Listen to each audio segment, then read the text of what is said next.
परम परस्थं गहनादिनादिम् एकं निविष्टं बहुधा गुहासु सर्वालयं सर्वचराचरस्थं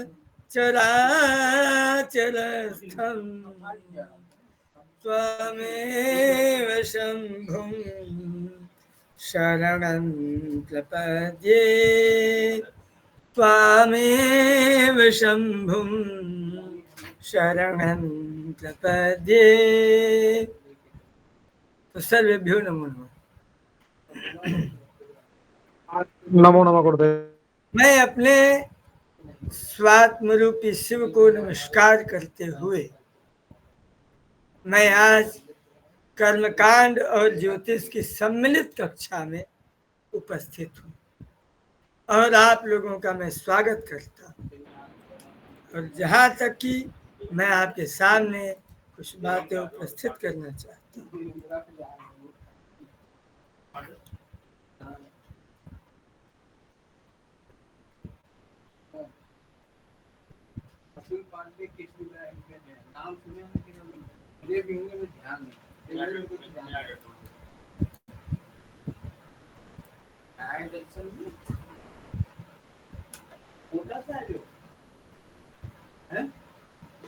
राम पूजन जी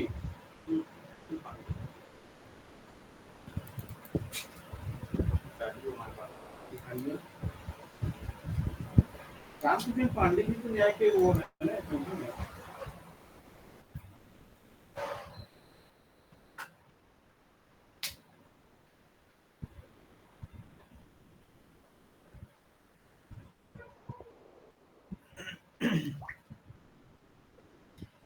क्या आप लोगों को मेरी स्क्रीन दिखाई दे रही है? कृपया एक बार आप लोग बोलें। जी गुरु जी।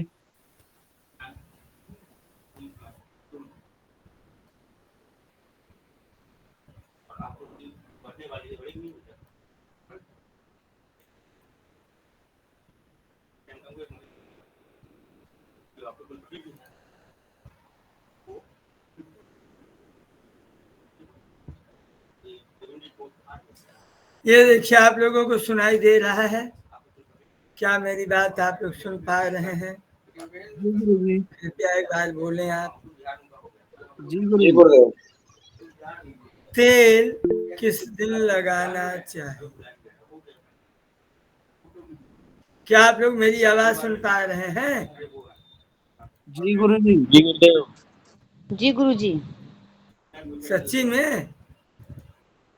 जी गुरुदेव। बोल नहीं रहे हैं यार, कब से आप लोग क्या बात करते हुए हैं? गुरुदेव आवाज अब ठीक आ रही है, पहले थोड़ी सी समस्या थी, अब ठीक हो। कोई बात नहीं। मंगलाचरण सुने कि नहीं आप लोग? जी गुरु जी। जी गुरु जी। जी जी गुरु जी जी। गुरुदेव। आप लोग बहुत बुद्धिमान हैं। तेल किस दिन लगाया जाता है और तेल किसे कहते हैं? तो देखिए हमारा शास्त्र इसमें क्या कहता है। तैलाभ्यंग विधि, जब आप लोग ज्योतिष में शनि का उपाय बताते हो उस समय यदि शनि का अशुभ फल प्राप्त हो रहा हो, ऐसी स्थिति में शनिवार को तैलाभ्यंग विधि से स्नान करना चाहिए। अबे तैलाभ्यंग विधि क्या है? तो तैलाभ्यंग विधि पूरे शरीर में सरसों तेल लगा करके या तिल का तेल लगा करके पुनः स्नान कर ले। मतलब पहले पूरे शरीर में तेल लगा ले, तेल से स्नान कर ले, फिर जल से स्नान कर ले। ये तैलाभ्यंग विधि है। शनि शांति का ये बहुत अच्छा उपाय है। अब षष्ठी, एकादशी, द्वादशी, अमावस्या, पूर्णिमा, व्रत एवं श्राद्ध के दिन रवि, मंगल, गुरु और शुक्रवार को तेल ना लगाएं, लेकिन जो सुगंधित पुष्पों से वासित है, जो सुगंधित पुष्पों से वासित या आयुर्वेद की पद्धति से बनाया गया कोई तेल या राहत रूह तेल या नवरत्न तेल या हिमगंगे तेल, इसका छूट है। मेरी बात समझ पा रहे हैं कि नहीं आप लोग? हिमगंगे तेल, राहत रूह तेल, नवरत्न तेल, इन सब का छूट है, या आप किसी भी दिन लगा सकते हैं, लेकिन मुख्य रूप से जो तिल है, तिल के तेल को ही तेल बोलते हैं। और बाकी ये महाभृंगराज आदि जो सुगंधित तेल है, इसको वर्जित कालों में भी लगाया जा सकता है। इस प्रकार सरसों तेल का निषेध नहीं है। सरसों तेल आप कभी भी कहीं भी लगा सकते हैं। मुख्य रूप से तिल के तेल का निषेध है। आप लोग देख पा रहे होंगे।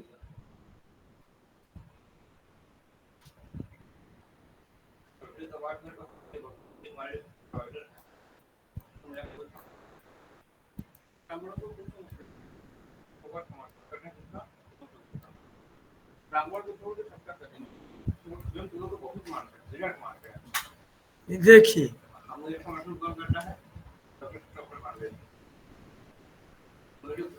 अब बात करते हैं स्नान की, इसके बाद हम ज्योतिष में भी आएंगे। स्नान की जरूरत क्या है? स्नान की आवश्यकता क्या है?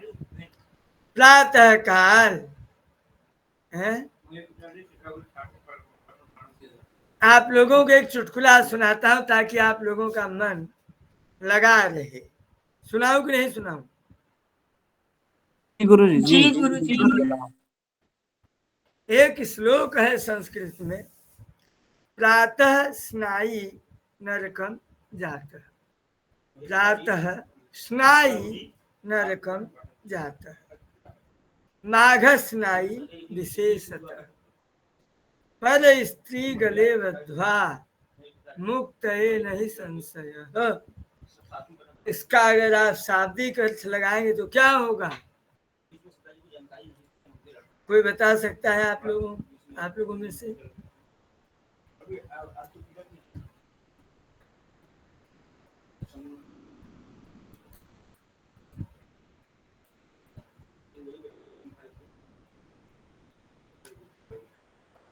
हाँ, गोपाल पांडे जी,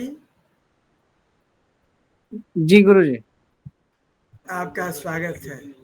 मैं आपसे बहुत प्रसन्न हूँ। जी गुरु जी। एक्चुअली में प्रातः स्नायी नरकम जाता, प्रातः स्नान करने वाला नरक को जाता है। माघ स्नायी विशेषतः, माघ में स्नान करने वाला जब संक्रांति पड़ती है, प्रयाग का संगम स्नान पड़ता है वो, तो माघ स्नायी विशेषतः, माघ में स्नान करने वाला व्यक्ति विशेष नरक को जाता है। और पर स्त्री गले बद्ध्वा, जो इस दूसरों की स्त्री को गले लगा करके स्नान करता है, मुक्त है नहीं संशय, उसकी मुक्ति हो जाती है, इसमें कोई संशय नहीं है। इसका मतलब बताना है, और बाकी ये जो लिखा हुआ है उसको पढ़ना है। गोपाल पांडे जी, आपका स्वागत इसी के लिए है कि आप इसका पूछे, यदि इसका कोई उत्तर दे तो उसको सुनिए, और ये जो लिखा है उसको पढ़िए।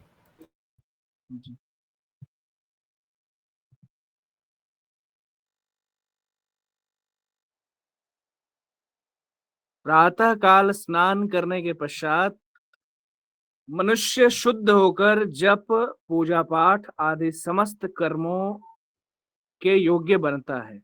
अतएव प्रातः स्नान की प्रशंसा की जाती है। 9 छिद्रों वाले अत्यंत मलिन शरीर से दिन रात मल निकलता रहता है, अतः प्रातः काल स्नान करने से शरीर की शुद्धि होती है। ये संस्कृत वाला भी पढ़ना है गुरुजी?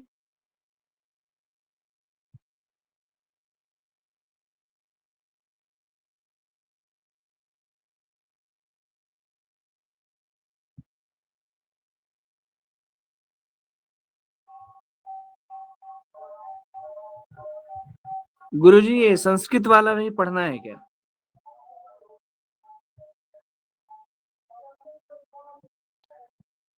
अच्छा, पढ़ ही लिया जाए। जी हाँ, पढ़ ही लीजिए। जी।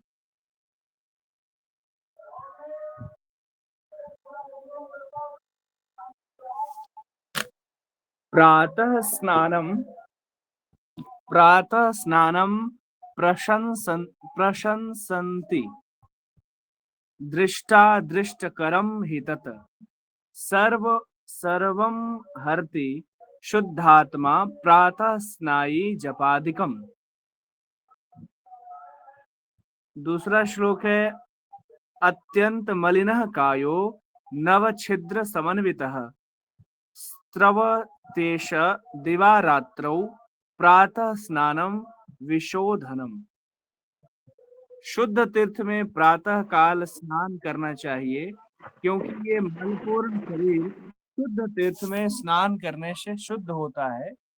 प्रातः काल स्नान करने वाले के पास दुष्ट नहीं आते, भूत प्रेत आदि नहीं आते।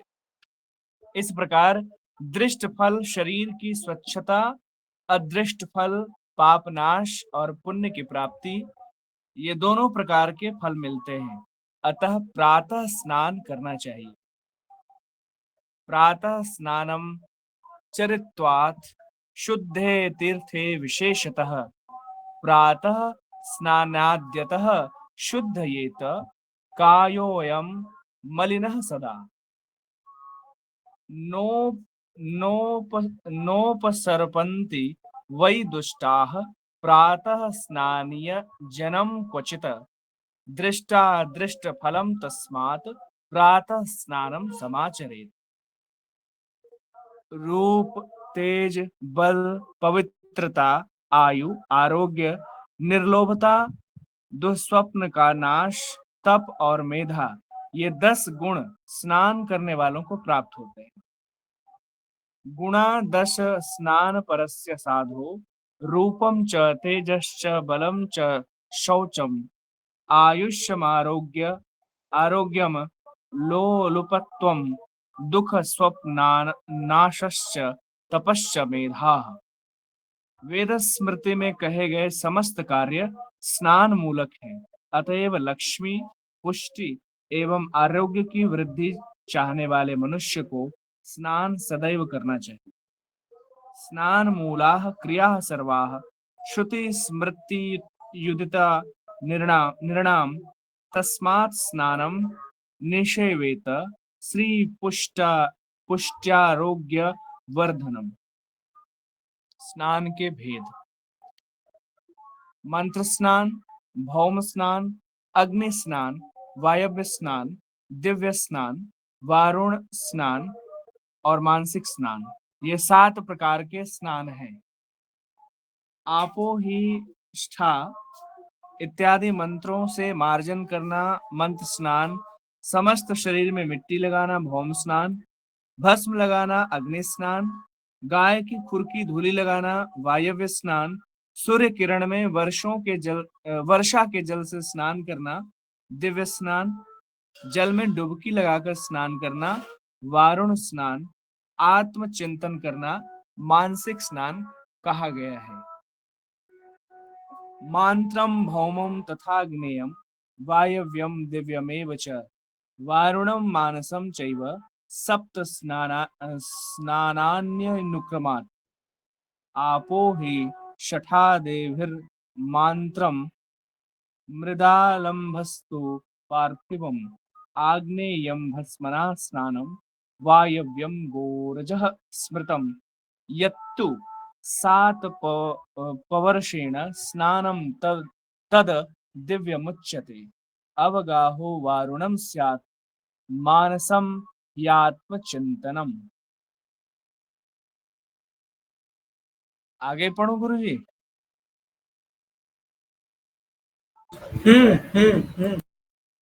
जी। अशक्तों के लिए स्नान: स्नान में असमर्थ होने पर सिर के नीचे से ही स्नान करना चाहिए अथवा गीले वस्त्र से शरीर को पोंछ लेना भी एक प्रकार का स्नान कहा गया। अशरीरस्कं भवेत् स्नानं स्नाना स्नानाशक्तौ तु कर्णिनाम् आर्द्रेण वाससा वापि मार्जनम दैहिकम विदुः। स्नान की विधि। उषा की लाली से पहले ही स्नान करना उत्तम माना गया है। इससे प्रजापत्य का फल प्राप्त होता है। तेल लगाकर तथा देह को मलमल कर नदी में नहाना मना है। अतः नदी से बाहर तट पर ही देह हाथ मलकर नहा लें, तब नदी में गोता लगाएं। शास्त्रों ने इसे मलापकर्षण स्नान कहा है। यह अमंत्रक होता है। यह स्नान स्वास्थ्य और शुचिता दोनों के लिए आवश्यक है। देह में मल रह जाने से शुचिता में कमी आ जाती है और रोम छिद्रों के न खुलने से स्वास्थ्य में भी अवरोध हो जाता है। इसलिए मोटे कपड़ों से प्रत्येक अंग को खूब रगड़ रगड़ कर तट पर नहा लेना चाहिए। निवीति होकर बेसन आदि से यज्ञोपवीत भी स्वच्छ कर लें। इसके बाद शिखा बांधकर दोनों हाथों में पवित्रियां पहनकर आचमन आदि से शुद्ध होकर दाहिने हाथ में जल लेकर पृष्ठ 5 के अनुसार संकल्प करें। अद्य गोत्रोत्पन्न शर्मा वर्मा गुप्तोहम श्रुति स्मृति पुराणोक्त फल प्राप्ति पूर्वकम श्री भगवत प्रीत्यर्थम च प्रातः मध्याह्ने सायं स्नानम करिष्ये। संकल्प के पश्चात निम्नलिखित मंत्र पढ़कर सभी अंगों में मिट्टी लगाएं। अश्वक्रांते रथक्रांते विष्णुकांते वसुंधरे मृत्तिके हरमे पापम यन्मया दुष्कृतम कृतम दुष्कृतम कृतम। इसके पश्चात गंगा जी की उन उक्तियों को बोलें जिनमें उन्होंने कह रखा है कि स्नान के समय मेरा जहां कहीं स्मरण करेगा वहां के जल में मैं आ जाऊंगी। नंदिनी नलिनी सीता मालती च महापगा विष्णुपादाब्ज संभूता गंगा त्रिपथगामिनी भागीरथी भोगवती जाह्नवी त्रिदशेश्वरी द्वादशैतानि नामानि यत्र यत्र जलाशये स्नानाद्योतः स्मरे नित्यं यत्तत्र तत्र वसाम्यहम्। जल की सापेक्ष श्रेष्ठता। कुएं से निकाले हुए जल से झरने का जल, झरने के जल से सरोवर का जल, सरोवर के जल से नदी का जल, नदी के जल से तीर्थ का जल और तीर्थ के जल से गंगा जी का जल अधिक श्रेष्ठ माना गया। नेपानादो धृतम पुण्यम ततः पस्रवणोदकम ततोपि सारसम पुण्यम ततो नादेयमुच्यते। तीर्थतोयम ततः पुण्यम गंगा तोयम ततोधिकम। जहां धोबी का शिलापट रखा हो और कपड़ा धोते समय जहां तक छींटे पड़े हों वहां तक का जलस्थान अपवित्र माना जाता है। वासांसि धावतो यत्र पतन्ति जल बिंदवः तद पुण्यम जलस्थानम रजकस्य शिलांकितम। इसके पश्चात नाभि पर्यंत जल में जाकर जल की ऊपरी सतह हटाकर कान और नाक बंद कर प्रवाह की ओर या सूर्य की ओर मुख करके स्नान करें। 3, 5, 7 या 12 डुबकियां लगाएं। डुबकी लगाने के पहले शिखा खोल लें। गंगा के जल में वस्त्र नहीं निचोड़ना चाहिए। जल में मलमूत्र त्यागना और थूकना अनुचित है। शौच काल का वस्त्र पहनकर तीर्थों में स्नान करना निषिद्ध है। जी गुरुजी।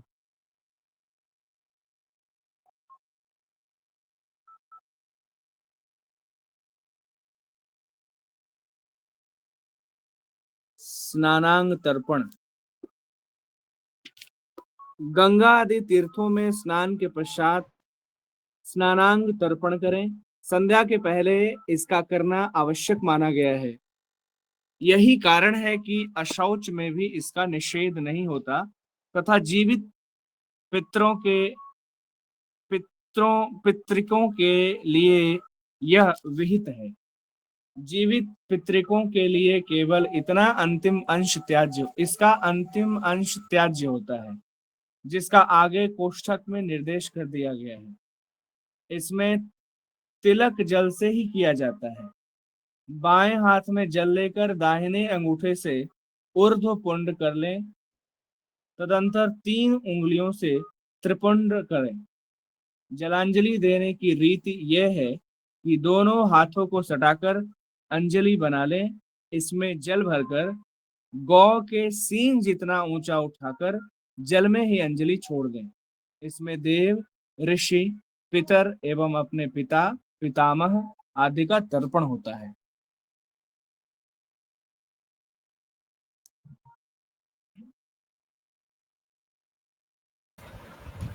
हाँ, तो आप लोगों ने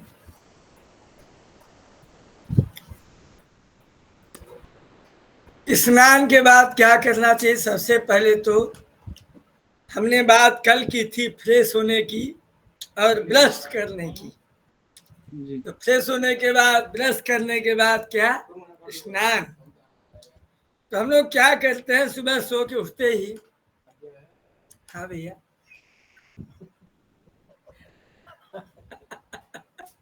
हमें दो तीन दिन पूछनी थी आपसे, लेकिन हम जो है अब फिर कभी कोई बात नहीं भैया, ये मेरे भाई की चाबी। सोच रहे हैं कि हम आपको नहीं, वो नहीं, वो मिल जाए। चलिए ठीक है, ठीक भैया, नमो नमः। सारा का महादेव भैया, महादेव महादेव, सबको महादेव भैया। तो भैया स्नान की बात की गई। आप लोगों में से कुछ ऐसे भी लोग होंगे जो लोग श्रावणी उपाकर्म भी करते होंगे। क्या आप में से ऐसे कोई लोग हैं क्या? हैंड राइज करें। अजय शर्मा जी, मयंक गौतम जी, संदीप कुमार जी।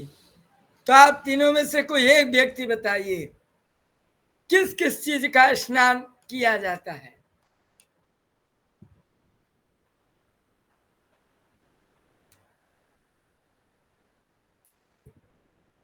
गुरुजी प्रणाम। हाँ जी, स्वागत।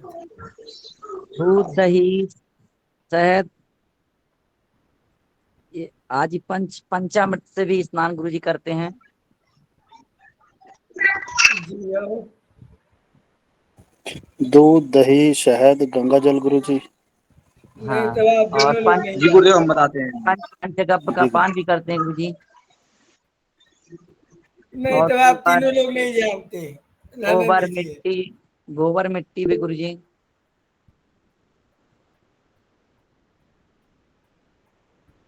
जी संदीप जी बताइए।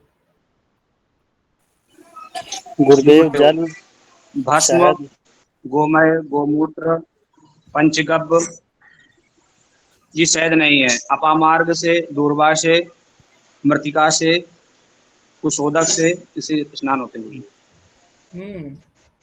तुलसी से भी गिरते होंगे गुरुजी। हाँ नहीं, तुलसी से नहीं होता गुरुजी। तुलसी से नहीं। होता है कुछ से ना, कुछ से हाँ, कुछ से स्नान कुछ से। करते हैं गुरुजी। कुछ लिए रहते हैं हाथ जी में। जी हाँ, कुशोदक, कुशोदक। कुछ से मार्जन भी होता है। कुश, दुर्वा, भस्म, गोबर, जी जी जी जी मिट्टी, राख, जी चावल, जी जी जी तिल, जी गुरुजी। जी जी जी अपामार्ग। जी गुरुजी। हाँ, तो 10 विधि स्नान वहां पर है। लेकिन यहाँ पर जो बात की गई है वो बात सप्तविध स्नान की हुई है, जो सामान्य गृहस्थों के लिए कहा गया है। तो भैया स्नान करने से क्या होता है? स्नान करने से 10 गुण मिलते हैं। जो लोग स्नान करते हैं, गुणादस्य स्नान परस्य साधो गुणादश स्नान परस्य साधु रूपं च तेजस्य बलं च शौचम् आयुष्यमारोग्यमलोलुपत्वम् दुःस्वप्ननाशस्य तपश्च मेधा। कौन सा छंद है? वंशस्थ। तो रूप, तेज, बल, पवित्रता, आयु, आरोग्य, निर्लोभता, दुःस्वप्न का नाश, तप और मेधा, ये 10 गुण स्नान करने वालों को प्राप्त होते हैं। तो डेली स्नान करना चाहिए भैया, कहने का मतलब ये है। अभी आप लोग व्हाट्सएप में, यूट्यूब में, फेसबुक में रील देखते हैं, ठंडी में स्नान करने वालों पे ढेर सारे रील मिलते हैं। तो भैया डेली स्नान करना चाहिए।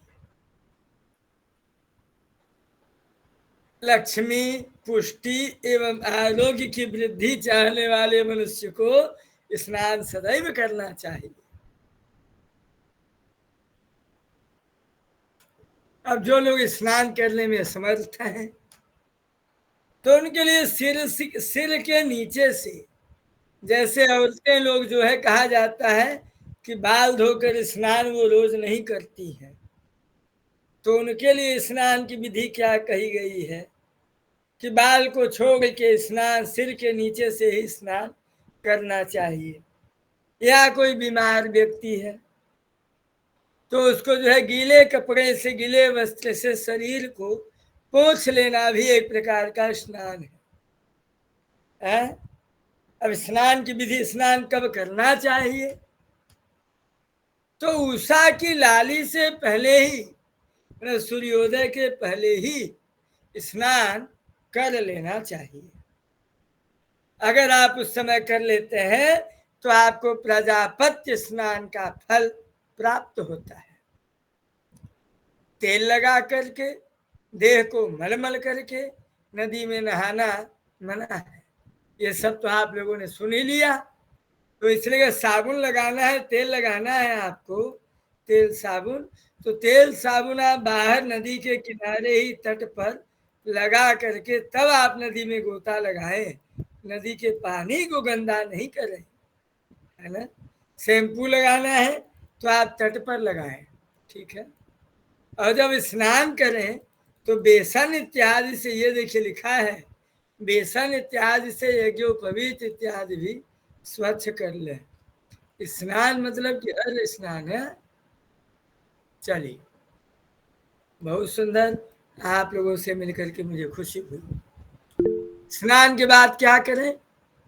स्नान के बाद सबसे पहले शिखा बांधें, फिर दोनों हाथों में पवित्रियां, दाहिने हाथ में 3 कुशाकी, बाएं हाथ में 2 कुशाकी पहनकर आचमन आदि से शुद्ध होकर के दाहिने हाथ में जल लेकर संकल्प करें। तो भैया जो स्नान किए, आप सुबह का स्नान किए कि दोपहर का स्नान किए कि शाम का स्नान किए, वो बताएं ताकि आपको स्नान का फल मिले। इसके बाद सभी अंगों में मिट्टी लगाएं। अश्वक्रांते, रथक्रांते, विष्णुक्रांते, वसुंधरे, मृत्यु के हर में पापम, मेरे सभी पापों को नष्ट कर लो। मेरी अम्मा, मेरी मम्मी जब जो है गंगा जी में नहाती थी या घर पे जब भी नहाती थी तो बोलती थी, जय गंगे गोदावरी पाप न रहे कौलती, जय गंगे गोदावरी पाप न रहे कौलती, जय गंगे गोदावरी पाप न रहे कौलती। मतलब शरीर में एक रत्ती भी पाप न रह जाए। तो हम लोग उस समय चिढ़ाते थे, जब मम्मी नहाती थी तो लोग चिल्लाते थे।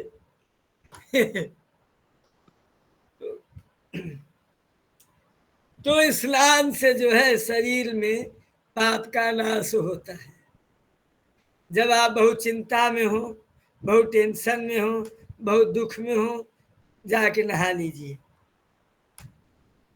चलिए, इस प्रकार से आप सभी लोगों को हम बता दें कि कल से पंचांग की कक्षा प्रारंभ होने वाली है।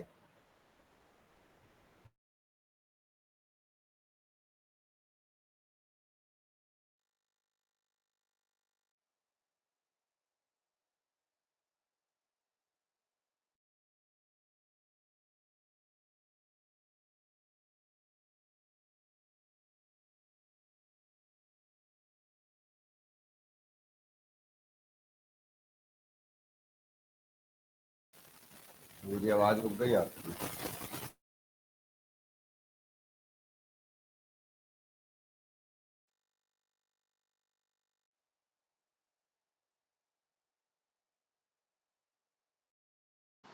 गुरुजी आपकी आवाज नहीं आ रही।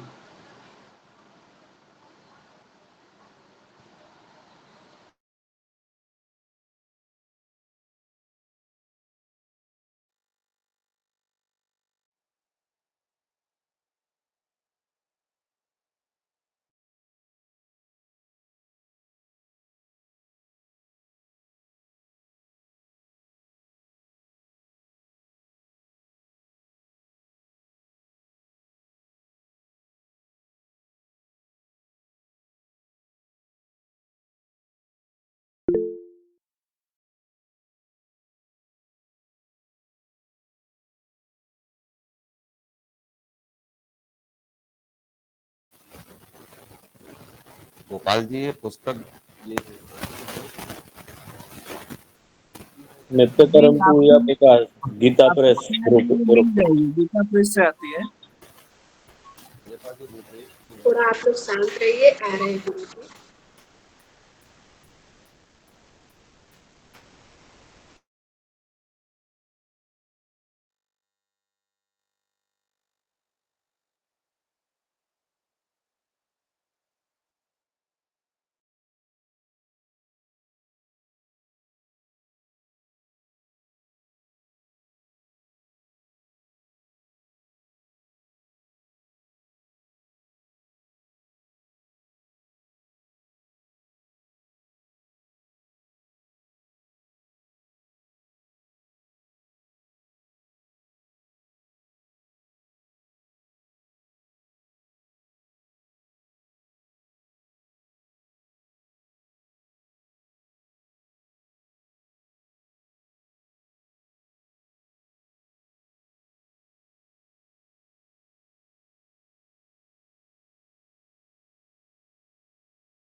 हाँ, अभी मेरी आवाज आ रही है।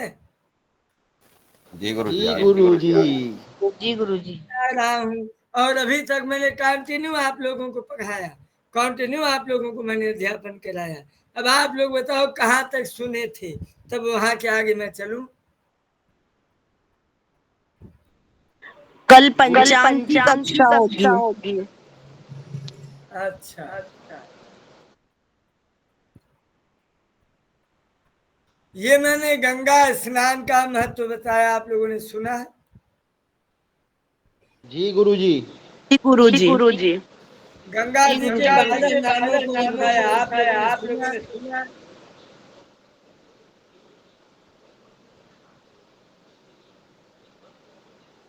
नहीं गुरुजी, आपने जो है गंगा का महत्व बताकर बस ये कहा था कि कल पंचांग की कक्षा शुरू होगी और फिर आपकी आवाज कट गई थी। तो कल से पंचांग की कक्षा शुरू होगी। आप लोग म्यूट करिए, सब लोग म्यूट करिए। कल से पंचांग की कक्षा शुरू होगी। पंचांग सभी प्रकार के ब्राह्मण, क्षत्रिय, वैश्य इत्यादि सभी को इसका पूरा ज्ञान होना चाहिए। जी गुरुजी। अब हम लोग एक बात कर रहे गुरुजी थे। कौन सा पंचांग चलेगा? ऋषिकेश पंचांग, अच्छा ऋषिकेश पंचांग। जी गुरुजी जी। हमने एक बात और बताई, पता नहीं आप लोगों ने सुनी या नहीं सुनी। यदि आपको गंगा स्नान करने की इच्छा हो तो आप लोग बाल्टी के जल में गंगा जी के 12 नामों का स्मरण करके, गंगा जी का आवाहन करके, उसी जल से स्नान करके गंगा जल के स्नान का फल महत्व प्राप्त कर सकते हैं। तो मैंने अभी 12 नामों का भी उच्चारण किया, तो क्या आप लोगों ने सुना? जी नहीं गुरुजी, आवाज नहीं आई गुरुजी। तो आपके सामने है नंदिनी नलिनी सीता मालती च महापगा विष्णुपादाद संभूता गंगा त्रिपथगामिनी भागीरथी भोगवती जाह्नवी त्रिदशेश्वरी द्वादशैतानि नामानि यत्र यत्र जलाशय।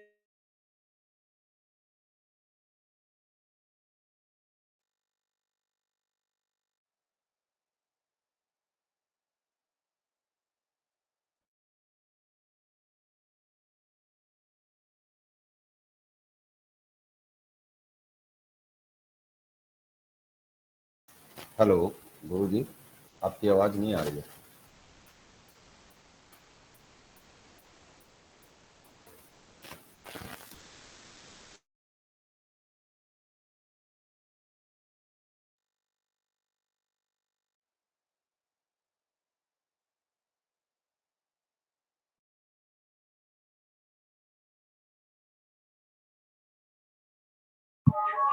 शायद गुरुजी का इंटरनेट का इशू है।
गुरुजी की आवाज नहीं आ रही है ना? जी शायद उनका इंटरनेट का इशू है। हाँ, अभी आवाज आ रही है। जी गुरुजी अब आ रही है। बहुत बढ़िया। कहाँ तक आप लोगों ने सुना? 12 नाम गंगा जी के बताए थे आपने, 12 नाम। हाँ, फिर हमने ये बताया कि कुआं से निकाले हुए जल से झरने का जल श्रेष्ठ होता है, और झरने के जल से सरोवर का जल श्रेष्ठ होता है, और सरोवर के जल से नदी का जल श्रेष्ठ होता है, और नदी के जल से तीर्थ का जल श्रेष्ठ होता है, और तीर्थ के जल से भी गंगा जी का जल अधिक श्रेष्ठ माना गया है। क्या आप लोग इतनी बात समझ पाए? जी गुरुजी। जी गुरुजी। गुरुजी एक मंत्र ये भी जो है जो पढ़ते हैं, गंगे च यमुने चैव गोदावरी सरस्वती नर्मदे कावेरी जरे अस्वं सन्निधिं कुरु, क्या इसमें भी पूर्ण मंत्र है या आधा ही है? क्या नाम है आपका? सर्वेश के सर्वानी। सर्वेश के सर्वानी। आप किसमें एडमिशन लिए हो? ज्योतिष में। ज्योतिष में। चलिए बढ़िया, आपका स्वागत है। आपके विचारों से प्रसन्नता हुई। वैसे आपके विचारों का उत्तर मैं देता हूं, आपका नहीं। आपके विचारों का उत्तर ये है, कलशस्य मुखे विष्णु कंठे रुद्र समाश्रितः मूले त्वस्य स्थितो ब्रह्मा मध्ये मातृगणा स्मृतः कुक्षौ तु सागराः सर्वे सप्तद्वीपा वसुन्धरा ऋग्वेदोऽथ यजुर्वेदः सामवेदो यथर्णवः अंगैश्च सहिताः सर्वे कलशं तु समाश्रिताः अत्र गायत्री सावित्री शांति पुष्टिकरी तथा आयान्तु मम पूजार्थं दुरितक्षयकारका गंगे च यमुने चैव गोदावरी सरस्वती नर्मदे सिंधु कावेरी जलेस्मिन् सन्निधिं कुरु। मुझे लगता है कि आपको आपके प्रश्न का उत्तर मिल गया होगा। जी गुरुजी। धन्यवाद।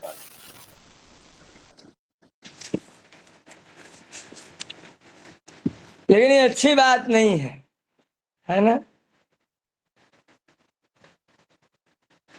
चलिए, कहा जाता है कि जहां धोबी का सिलापट रखा हो, जैसे नदी के किनारे धोबी लोग कपड़े धोते हैं,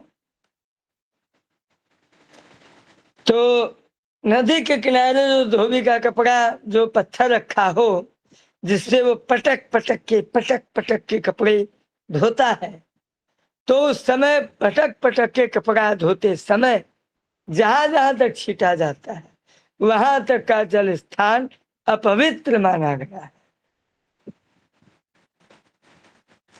इसके बाद नाभि तक के जल में जाकर जल की ऊपरी सतह हटाकर कान और नाक बंद करके प्रवाह की ओर या सूर्य की ओर मुख करके डुबकी लगाएं।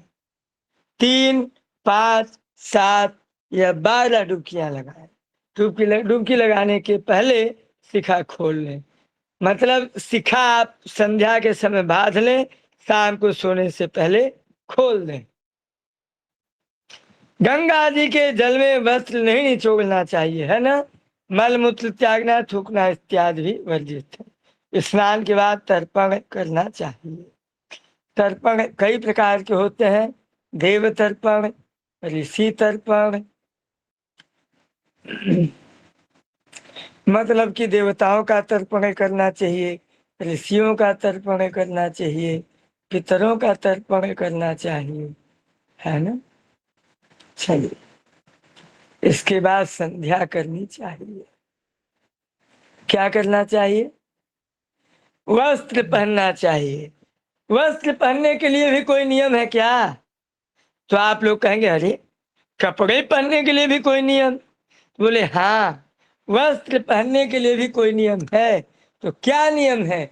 तो गीले कपड़े को नदी के किनारे नीचे से उतारना चाहिए।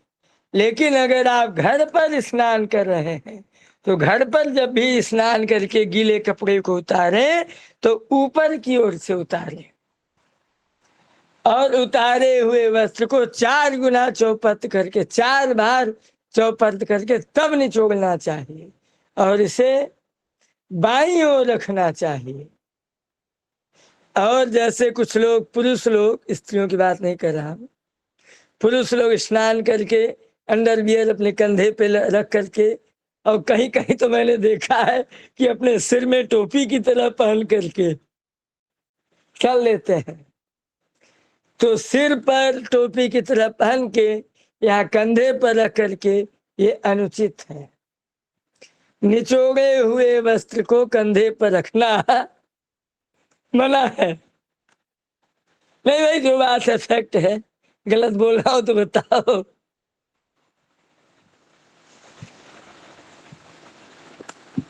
अच्छा, जब कपड़े फैलाना चाहिए तो वो कैसे फैलाना चाहिए? क्या उसका भी कोई नियम है क्या?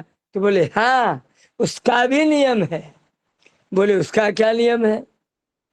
या तो पूरब दिशा से प्रारंभ करके पश्चिम की ओर या उत्तर से प्रारंभ करके दक्षिण की ओर कपड़े फैलाना चाहिए। ये कर्म कांड है बाबू, कर्म कांड। आपके एक एक कर्मों का हिसाब होगा। एक फिल्मी गाना है, आप लोगों ने सुना है?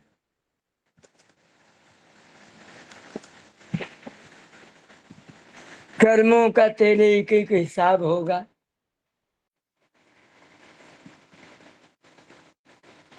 सुना आप लोगों ने? बोलिए। जी नहीं गुरु जी। नहीं गुरु जी। नहीं सुना? नहीं गुरु जी। नहीं गुरु जी। तब भारत में जन्म लेना व्यर्थ है।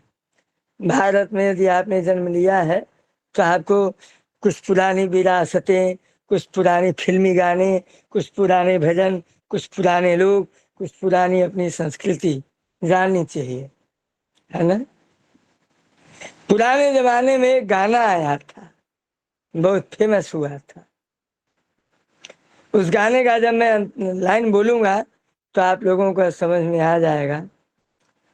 तो उस गाने की लाइन थी, आएगी वो घड़ी जब कोई भी ना साथ होगा, कर्मों का तेरे सारे एक एक हिसाब होगा।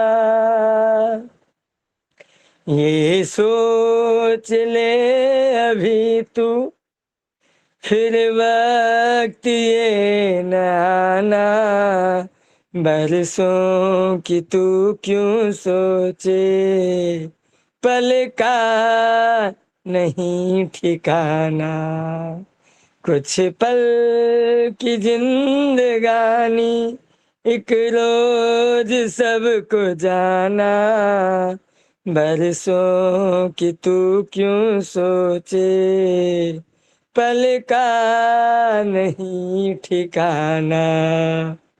मल मल के तूने अपने तन को जो है निखारा, इत्रों की खुशबुओं से महके शरीर सारा, काया न साथ होगी ये बात ना भुलाना, बरसों की तू क्यों सोचे, पल का नहीं ठिकाना, कुछ पल की जिंदगानी, एक रोज सबको जाना, बरसों की तू क्यों सोचे, पल का नहीं ठिकाना। याद आया आप लोगों को? तो जो है कपड़े जो है ऐसे फैलाना चाहिए। जल में अगर पानी में है आप तो सूखा कपड़ा पहन के, और अगर जमीन पे है आप तो गीला कपड़ा पहन के पूजा करना निषेध है। मतलब नहा के आए जल्दबाजी में दौड़ते भगवान को अगरबत्ती दिखा लिए, हनुमान चालीसा पाठ कर लिए, जल्दी जल्दी पूजा कर लिए, तो ना, गलत बात। अगर पानी में है आप तो गीला कपड़ा पहन के पूजा करिए, लेकिन यदि आप सूखे में है, जमीन पर है, तो आप सूखा कपड़ा पहन करके ही पूजा करें। एक बात और जानकारी के लिए, आप सभी स्त्री लोग, पुरुष लोग, दोनों लोग यहाँ है और सभी अडल्ट हैं, नो प्रॉब्लम कोई भी बात बोलने में, और सभी बच्चे हैं। तो मर्दों को, पुरुषों को धोती पहननी चाहिए। क्या पहनना चाहिए? धोती, जिसमें 3 लांग या 7 लांग हो। क्यों? क्योंकि ये पृथ्वी माता अंडकोश का भार नहीं संभाल पाती है, क्योंकि कहा भी गया है अंडकोश समेत गिरि कानन। तो गोस्वामी तुलसीदास जी ने पृथ्वी को ही अंडकोश कहा है। तो पृथ्वी कोई भी चीज अपने बराबर के वजन को कैसे संभाल पाएगी? जैसे औरतें दंडवत प्रणाम करें तो दंडवत प्रणाम करने में उनका जो स्तन है, छाती, वो जमीन पर स्पर्श करेगा। तो पृथ्वी माता उसका भार सहन नहीं कर पाती है। क्यों नहीं कर पाती है? क्योंकि उन्हीं स्तनों से वो अपने बच्चे को दूध पिलाती हैं। तो वो स्तन माता के स्वरूप हैं, और जो भार संभाले, पालन पोषण करे, वो साक्षात पृथ्वी है। तो सभी माता, सभी स्त्रियां पृथ्वी स्वरूपा हैं। तो एक पृथ्वी दूसरे पृथ्वी का भार कैसे संभाल पाएगी? इसलिए स्त्रियों को दंडवत प्रणाम करना वर्जित है, मना है, क्योंकि पृथ्वी देवी स्तनों का भार नहीं संभाल पाती। और पुरुषों में अंडकोश, जैसे पंडित जी लोग या कुछ लोग नहाए धोए, लुंगी लगाए, चल दिए, घूमे टहले, लंगोट नहीं लगाए, तो या तो लंगोट लगाइए, अंडरवियर पहनिए, तब आप जमीन पर चलिए। यदि आप बिना लंगोट लगाए या बिना अंडरवियर पहने, यदि आपके अंडकोश का पृथ्वी से डायरेक्ट कनेक्शन हो रहा है, तो वो अंडकोश भी का भी भार पृथ्वी के बराबर है, वो भी पृथ्वी के समान है। इसलिए पृथ्वी उसका भार सहन नहीं कर पाती है, उसके भार से दबने लगती है, तो उससे दोष लगता है। आप ऐसा पाप, ऐसा दोष ना करें। इसलिए अंतर्वस्त्र हमेशा पहने।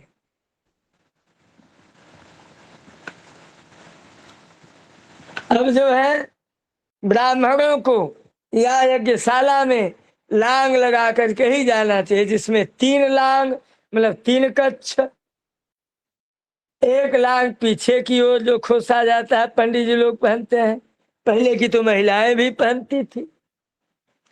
तो उसमें 3 काछ, 3 लांगे लगाई जाती थी। 1 लांग पीछे की ओर, दूसरा नाभि की ओर, और तीसरा उसके बगल में बाईं ओर। अब इसमें हिंदू लोगों का दुपट्टा गमछा बाएं कंधे पे, धोती बाएं कमर के पास बाएं तरफ। और मुसलमान लोगों का दुपट्टा गमछा दाहिने कंधे पे, धोती दाहिने तरफ।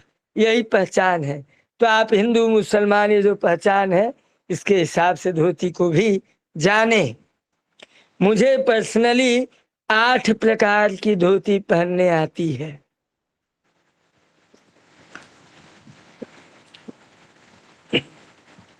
गुरुजी और एक बात और जी, कर्मकांड में अगर कोई बालिका है तो दुपट्टे के बिना बालिका और दुपट्टे के बिना ब्राह्मण, ये दोनों अधूरे हैं। इसलिए ब्राह्मणों को या बालिकाओं को दुपट्टा अवश्य रखना चाहिए। हाँ, कुछ पूछ रहे थे आप, पूछ लीजिए। ये जो धोती पहनने की जो पद्धतियां हैं जी, जो जैसे हम लोग उत्तर भारतीय शैली में जो पहनते हैं, तो उसमें तो 3 ही जगह पे लांग लगाते हैं ना? सब जगह 3 ही जगह से लांग लगाते हैं भाई। लेकिन हाँ, क्षत्रियों वाली धोती पहनेंगे, राजपूतों वाली धोती, तो उसमें 4 जगह से लांग लगेगी।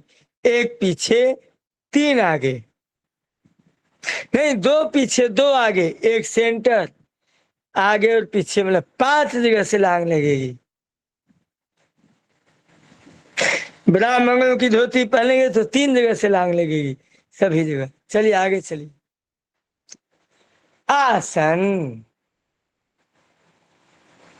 जब आप पूजा करते हो, पाठ करते हो, तो आपका आसन किसका रहता है? हाँ? तो आसन किस चीज का हो?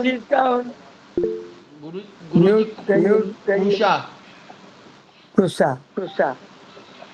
मैं समर्थन नहीं करता आपकी बात का।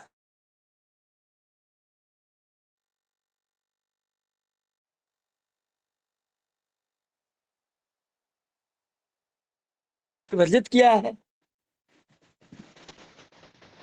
अच्छा, मेरी बात आप लोगों को समझ में आ रही है ना? बोरिंग तो नहीं हो रही है? जब बोरिंग होगी तुरंत बताना कि गुरुजी ये बोरिंग हो रही है, बस करो, बहुत हो गया, अब सिर के ऊपर से जा रहा है।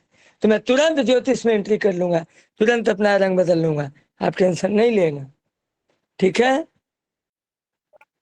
ठीक है गुरुजी, बढ़िया। ओके, चलो, तो बात कर रहे थे हम आसन की। आसन, वासन और आसन, ये तीन चीजें जीवन में बहुत महत्वपूर्ण है। अगर इन तीनों की व्यवस्था हो गई तो समझो लाइफ सेट। आसन रहने की जगह, वासन पहनने का, और आसन खाने का। अब क्या चाहिए, है कि नहीं?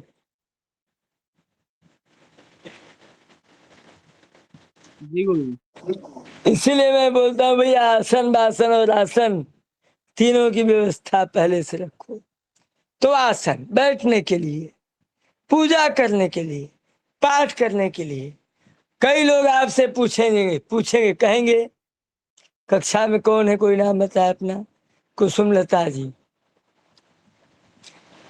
अगर किसी एक व्यक्ति को अगर नाम लिया जाए तो वो बिल्कुल ना समझे कि उसको टारगेट किया जा रहा है, ऐसा कुछ नहीं है।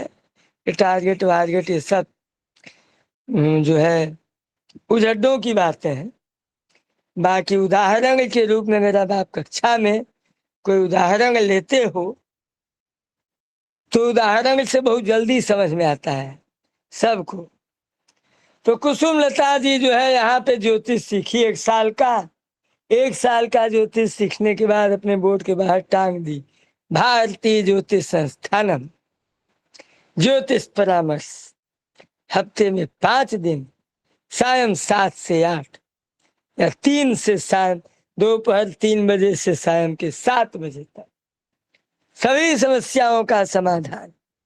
विवाह न हो रहा हो, नौकरी ना लग रही हो, व्यापार ना चल रहा हो, इस प्रकार की व्यवस्था जो है हो गई।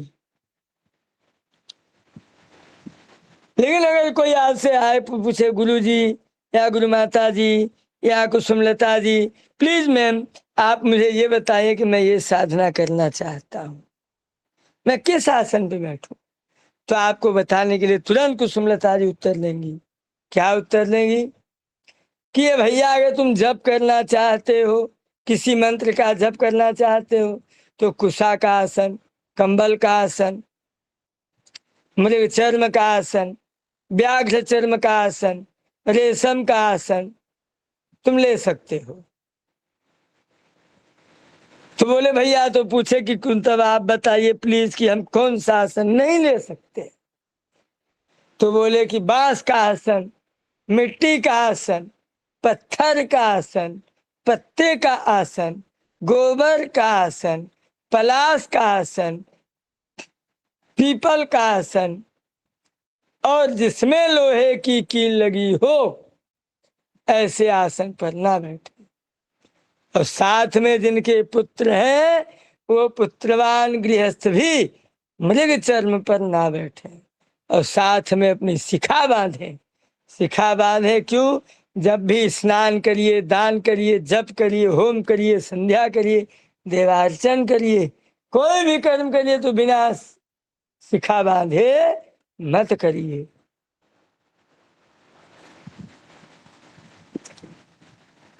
चलिए भाई,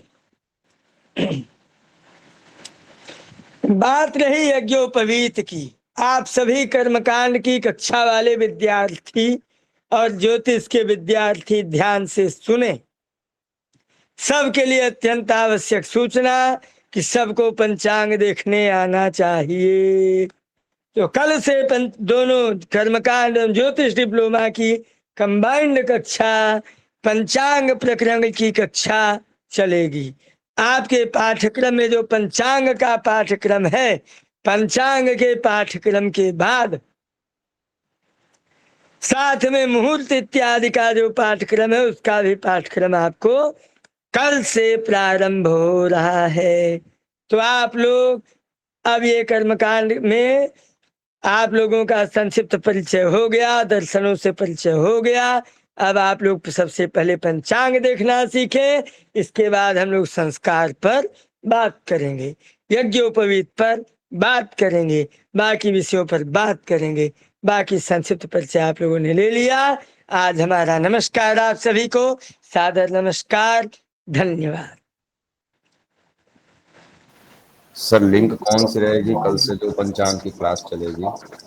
आपको सूचना मिल जाएगा ग्रुप में, टेंशन मत लीजिए आप।